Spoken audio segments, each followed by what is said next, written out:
Alright, so a huge update has been added to version 1.19.10. Well, maybe you don't view it as huge, but I do, because the ability to hold down the jump button on mobile has never been there.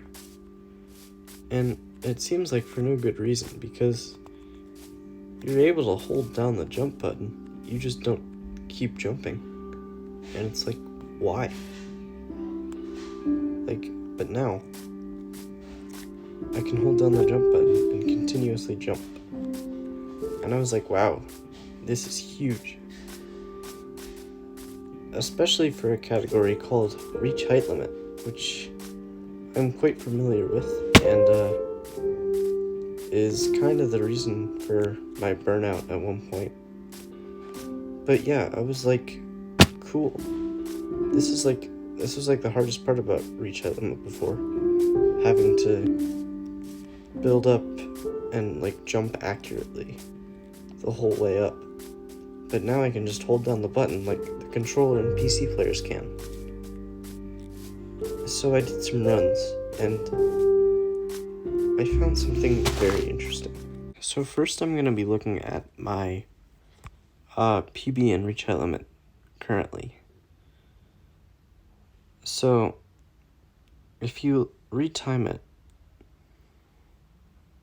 rather than retiming the entire run, which I've already done, it is a 37.1 time, but if I just retime the point to where I've placed the first 2 blocks of building up, you will see that it is 14.7 to 5.93, which is 8.77. So remember that number. Now, in the run where I could hold down the jump button, let's see. So it starts at 1.88, and I placed down the second block of the build-up at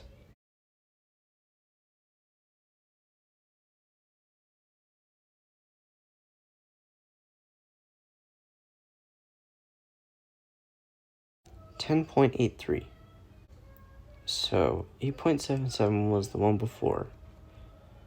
So 10.83 minus 1.88 is 8.95. So this minus that 8.77 is a difference of 0.18. So even though the one where I do hold down the jump button is a little bit slower, since I can hold down the jump button, it should probably be faster, right? Wrong. The one where I can hold down the jump button was 39, but the one where I couldn't was 37.1. What started as a 0.2 second difference grew to almost a 2-second difference. And if you go through and look at the portion where I'm building up, it doesn't really seem to pause before jumping again. And even if it does, it's a minuscule amount of time, and I doubt I could do better by individually pressing every time. So the only thing I can come up with is that you just jump a little higher, but I couldn't find that anywhere. And it was a clean build-up the whole way. So if anybody can explain this, I would greatly appreciate it. Alright, that's all. See you in the next video.